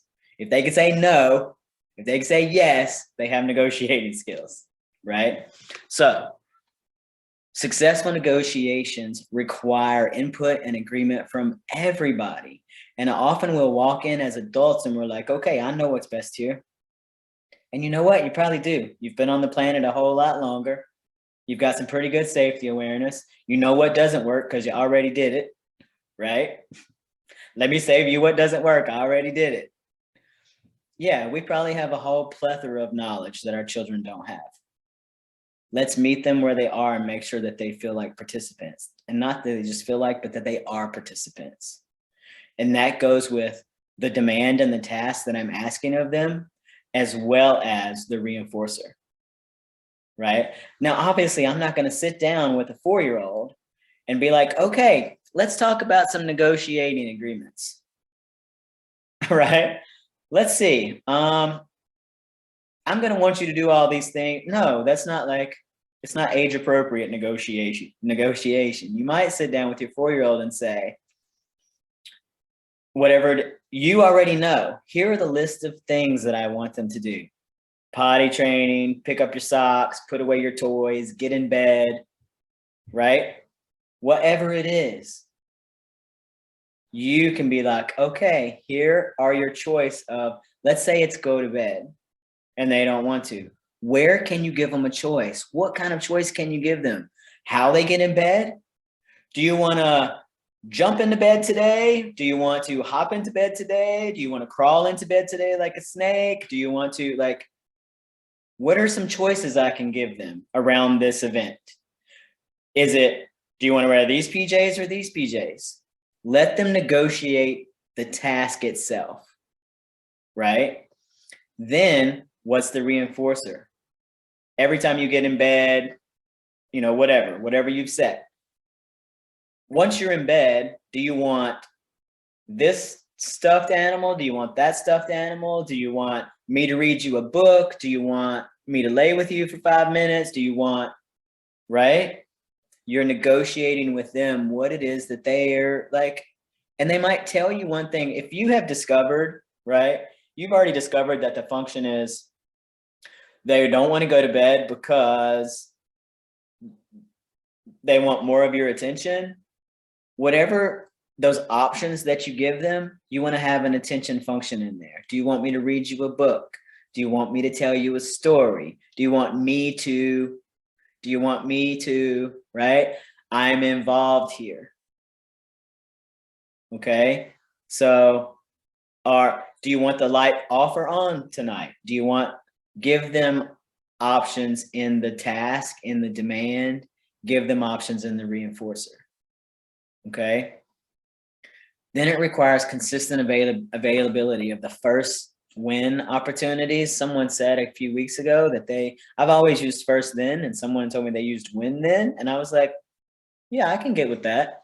So if whether you're doing first then or you're doing win then, that first part, consistent availability. So what I mean by that is, let's say that you set a contingency. I have this behavior and I want to work on it. And so I'm going to set this contingency. First, you do this replacement behavior, then you get this reinforcer. If I never contrive an opportunity and I only have one every few weeks, chances of success are slim, right? I need to make sure there's a lot of opportunities to exhibit that replacement behavior that I'm trying to get them to put as a permanent piece of their toolbox. So I got to make sure I have a lot of opportunities. If I'm doing potty training, if I work a typical 9 to 5, Monday through Friday, I don't know who does that anymore, but if you do, I'm doing potty training. I'm going to start on Friday afternoon. I'm not going to do anything but potty training all the way till Sunday night. And I'm going to be like, oh, your favorite drink is Kool-Aid? Here you go. I brought you several gallons. Drink all the Kool-Aid you want. We're in underwear. We're going to the bathroom every 15 minutes. Every time you're successful, woo, we're having a reinforcer. I am creating opportunities. I need this kid to have a lot of chances to pee in the potty. I'm going to make sure they drink and drink and drink and drink and drink. How do I do that? Give them their favorite drink. I don't care what it is. I can live with Kool-Aid for a weekend if it gets me to potty training, right? You got to create those opportunities. And then every single time, consistent delivery of the reinforcer. Every time, right? Got ahead of myself on my own side. Something else to think about here. Again, I'm gonna go back to parsimony. Keep it simple. The simplest negotiation possible, right? It shouldn't be like, well, I'm gonna need you to, first clean your room and then do your homework and then da-da-da and then da-da-da. And then if you do that for 2 weeks, then I'll take you to such and such and get like, holy smokes, where are we at? What? How difficult are we? And then who has to sign off? And wait, what? Keep it simple. Keep it small. Keep it manageable, right? Get momentum and be aware of something called magnitude. When you're negotiating, right? None of us, we as humans will do the least amount of work possible for the biggest payoff. That's a basic behavior principle, right? So if I feel like you're asking me to do way more work than what you're willing to pay me for, you can expect some poor quality of performance, right? So you have to be aware of magnitude. Also, it can go the other way around. I'm not going to be like, oh, if you make an A on your spelling test this week, I'll take you to Disney World. Those two things aren't really equitable, right? So we want to pay attention to that. When they're giving you just a little bit of behavior, you're only asking them to give you this much. You're only giving them something somewhere in the same spot, right? They're not going to give you this much and you give them all of this. What are you going to do when they give you all of this? Why would they ever give you all of this? If all they have to give you is this and you'll give them this. So let's make sure that what those first thens are equitable. All right. Oh my goodness, look y'all, contingencies. You now know everything there is to set a contingency. And so now all it's left to do is to set it, right? First, the person performs the replacement behavior, then the person receives the reinforcer. What is the replacement behavior? You've already negotiated it, right? It's jump into bed. It's crawl into bed. It's whatever you've negotiated. First do this, then you get the reinforcer. I'll read you the book. Right? A little tougher with like some of the things that like Carrie, you're dealing with. You're in that, like, I think you told me that 9-10 place where they're really starting to assert some autonomy and really noticing how much they can impact the world around them. Right? You got to get some shifts into some replacement behaviors that get some attention in more ways, right? But it's the same thing. Let's sit down and have a negotiation. Here are the things that I really need. Here are the things that I need. You know, here are the things, what is here when you're doing this, let's talk about what you need. What do you think you need when you're doing that? What does it feel like you need? Right? Is it, we're talking somebody with higher level vocal skills, have a conversation, negotiate the needs. I want to point this out to you guys.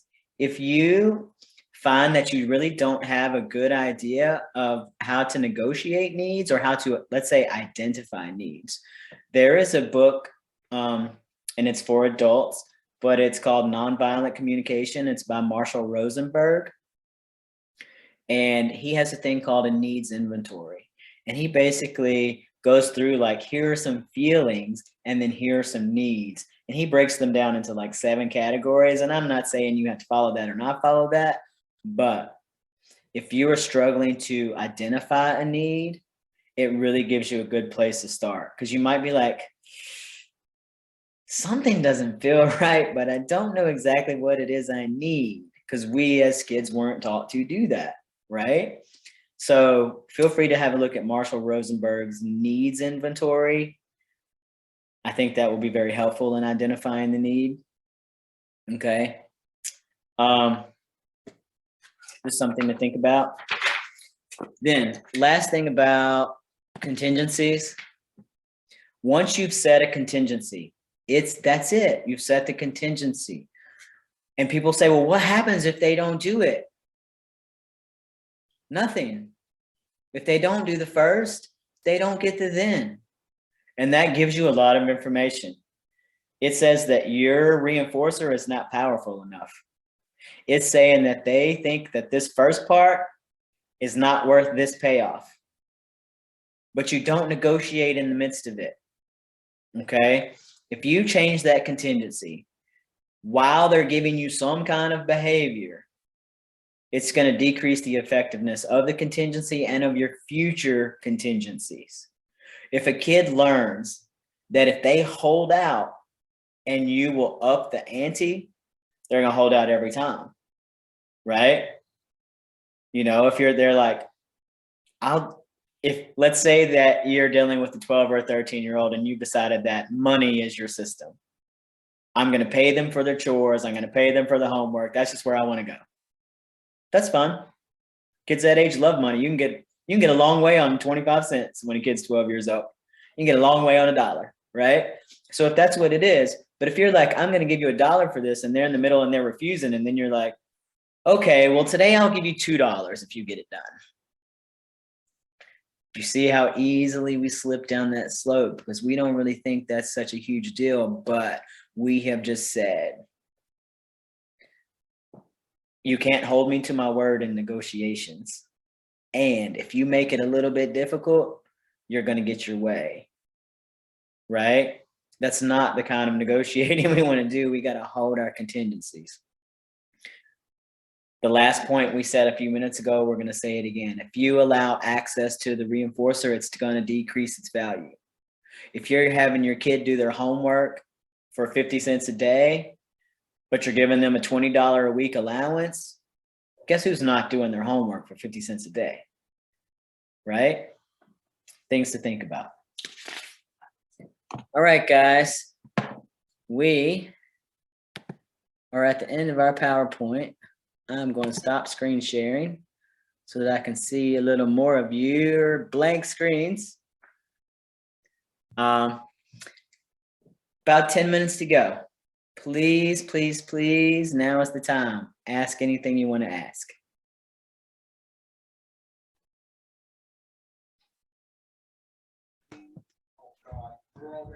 Okay, I have been thinking about this. Seba gets very loud and excited when he plays, which is fine outside. He can be as loud as he wants. I don't care. But inside, it can be kind of painful to people's ears and things like that. And he will just be playing by himself. So I'm trying to figure out, the need there. Is that just he's just trying to express himself and get that energy out? Just trying to figure out. And it's still in that zone where I'm trying to figure out, does he understand these things, or is it something he doesn't even think about and he just does? Yeah, because he's in that 7-ish, 6. Yeah. 7-ish range. Right. Yeah, and that's not unusual at all, honestly, especially I think that's one of those reasons that we as a culture, and I'm not getting on any soapboxes in the last 10 minutes, but we start really over identifying our little boys with all of these different things and ADHD and this and that and the other, because they can't sit still and they're a little extra loud and they this and that and the other, right? So obviously, anytime that you can provide the opportunity for him to just be like as expressive as possible, that's great, right? But also, I actually wanted to mention this a little earlier, and so this is a good place too, because this goes along with something else you were saying, Carrie, in that there was this, I took this adult training, and they were really talking about when you're in your, what I call ships, people call relationships, right? I call ships. When you're in your ships, that you should be negotiating, or you should be sharing your fears, desires, and boundaries, right? And so I got to thinking about, how can we start doing this with our children? So by the time that our children are adults, they know how to identify and share their fears, desires, and boundaries. And this is one of those situations, and Carrie, with the example you gave, is one of those situations where boundaries, it's totally okay, and we should, as early as possible, begin the conversations about boundaries. And they start with, like, what are my boundaries? What do I need, right, in my boundaries? And we obviously have to self-assess for that. Many of us don't even know. I'm still discovering, and I probably will for the next however many, hundreds of years I'm alive, will be checking out my boundaries and filling out my boundaries, and what feels good and what doesn't feel good, and what's too close, and how much space do I need, and how much quiet do I need, and how much, because that's the thing. I am in this ship where we have very different boundaries. We both need a lot of space, but my big space needs to be still and quiet, right? Just because I'm still and quiet doesn't mean I only need a little space. I need a lot of space, but in that space, I'm still and quiet. The other person needs a lot of space because they're like, right? It's something to be aware of. So they need to make sure that they have containers in which a whole bunch of their time can be spent as big and as expressive as possible, so that when they find themselves in a container where it doesn't have the spaciousness for that, they're not holding it all in. And we will see that. And Carrie, I think you probably see some of that. When your kid comes in the door after school and they're like, they've held them. They're the kind of person that needs that big space to move and express. And if all day they're held in a container where they don't have a big space to move and express, the first thing that you can do for them is to make a space where they walk in at home and they can just be as big and as expressive as possible. before they then have to come back to a sort of place of regulation. You know, it's almost like a pendulum swing. And you're like, okay, got that out. And now I can come to my place where I'm just like here instead of like, whoa, right? And so I think that's some of that. And you just want to be cautious when when that extra noise is happening. Just pay attention. Like, even if he's in the what we call the alone condition, are you commenting? Is feedback coming from somewhere? Is he noticing? And these are conversations that you can have with him. It's okay. Unless you've determined its attention. If you've determined its attention, you don't want to sit down and have a whole conversation about it. Right? But if you're just like, he's just doing it on his own, maybe it's just, and he's at that age, as he approaches that 8, 9, 10, becomes that bigger awareness of how I impact other people, right? He's at that age, he's at the cusp. And so it may just not be awareness yet. And it may also be like, sounds for me, holy smokes, I'm so sensitive with my taste, I'm sensitive, right? Sounds from the person I was just describing, holy smokes, they're just like top of their lungs. And I'm like, whoa, what happened? And they're like, what? They're standing right next to the oven and the timer's going off. Ding, ding, ding, ding. I'm like, you don't hear that? They're like, what?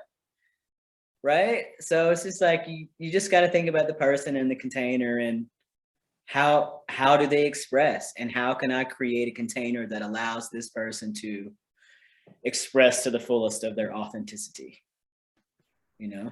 So thinking of a container, could a container, I guess, shift depending on the time? Like, I could put up a timer that has, I don't know, 20 minutes or whatever when he first gets home. Like, your job here is to make as much noise as you can and to, you know, make all the noises that you can think of and all of this. And then, but when that goes off, these are inside voices for the rest of the evening. Well, Fingers crossed. But yeah, when you're setting these things, okay, when you're setting these containers, it may be, each person is individual. It may be that he walks in and you're like, oh, 20 minutes, he's done, he's good, he's chilled for the rest of the night. But it may be that 20 minutes of expression bought you 20 minutes of silence or calmness. And now we got to have another one. Do you know what I mean? You may not be at a big place yet.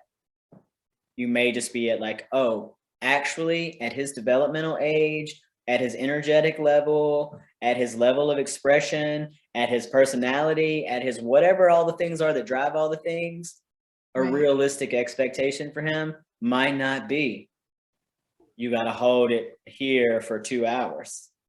right. And that's the thing. I see that is like, you know, And you can I extend suspect that. and what I want to believe is that he has good intentions, at least most of the time, that, okay, mommy, that sounds good. But then he'll start playing and having fun. You're not, you know, not thinking about it. He just doesn't quite remember. Like you said, there's certain time periods and whoosh, it's gone.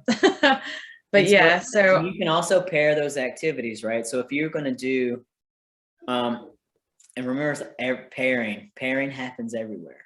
So if you want to do like some alternating stuff, and this is all basically non-contingent, right? We're not, but you can put contingencies on it. But if you're just really trying to raise awareness and get sort of regulation, okay, for 20 minutes, we're going to be as expressive as possible. And here are our choices of activities. And you're going to have a whole bunch of activities that have as much movement and as much expression as possible, right? When that container is over and we move into whatever is next, your choice of activities, if what you're looking for is a lower movement and a lower noise level, you want to match that up with activities that have lower movement and lower noise level. You're not going to say, okay, for 20 minutes, you can be as loud as you want with your Star Wars Legos. Now for 20 minutes, I need you to be quiet with your Star Wars Legos.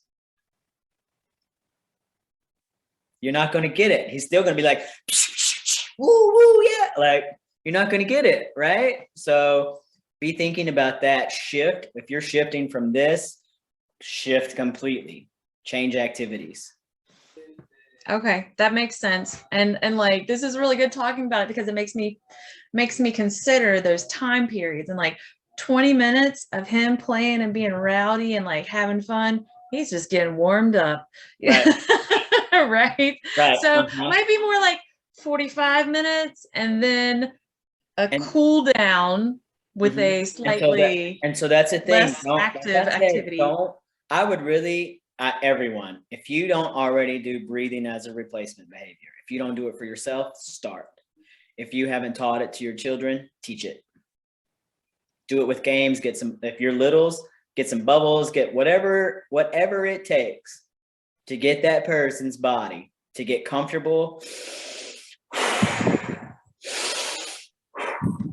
Whatever it takes, all you're doing is getting the body in a place that, let's say you're doing this all the time, you're doing it all the time, and you're modeling it, by the way, okay? It's okay to be like, I need a deep breath right now.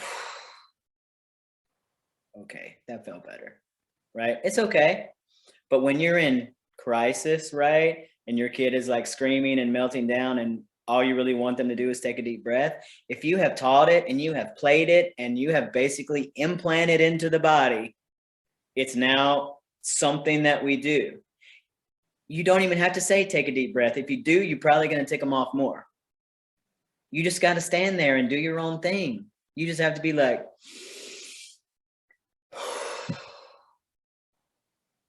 right? If you've done it enough, they'll do it. I took this class with a psychologist and she basically said the same thing. She said 99% of her kids hate it. They hate deep breathing. Hate it. And if you suggest it when they're upset, they'll never do it. Man. If you do it like just what you're saying, it will just naturally happen when they're upset. Mm-hmm. Isn't that, you have to teach it. You have to teach it outside of that crisis moment. Right? You know? It's like word for word what you're saying. Yay. I feel validated. Yay. Yeah, we have deep breathing just as part of Frankie's picture schedule. Right. All the time. Anywhere you can put it in. Yeah, it moves. We usually get up, morning's rough. I smack that thing right up on that picture schedule and off we go. So. And then when you're teaching it, like, again, it's like, don't be afraid to teach, like literally say to your kid, negotiate that. If they don't want to take deep breaths, okay, what can you negotiate? What can you negotiate? If they're little, you might be like, I'll give you a Skittle for every deep breath you take. But honestly, the little ones, they'll play. They'll blow bubbles. Come on. How many times have we said to a kid to stop blowing into that straw in their cup? Right? How many times have we said, stop doing that? When we should be like, I bet I can blow more bubbles than you. Right? There are so many opportunities to deep breathe and to blow. Blow feathers, blow balloons, we would have races. I get the littles on the floor with a straw and a cotton ball. And I'd be like, who can get to the end? And they're all crawling and blowing, right? Let's get breathing in there as a replacement behavior for ourselves and for our littles. All right, guys, we're there. If you don't have anything else, we're going to say goodnight. Hey, Cole. Hey, Tara. Can I give you my my email? I signed up through the school, so my secretary's been getting all your they go and then they forward them on and all of those things. Yeah, well, when she remembers, but now she's so worried about it being a fish because the county's been sending out fish emails to try to make sure and so she's just been deleting everything. So I had to call her tonight and be like, yo, I need my Zoom link. Yeah, and I need your password. I need to get in your trash folder. Would you send an email to wildchildtherapy@gmail.com? Yes, I will. Wild And then I will Child. change your email address in my class list. Okay. And so everything you get from here on out will go to the address you give me. Is there any way that I can get the PowerPoint from last time? Yep. Since okay. Yep. Wild Child Therapy at Gmail. Mm-hmm. Okay. No worries. Okay. Easy Thank you. peasy. I appreciate it. Yeah, for sure. All right. Everybody else Thank good? you. Y'all Thanks have a a lot. beautiful night. We'll see you soon. Night. Thanks, Cole. Thanks, Yeah, Cole. bye. You guys have a good night.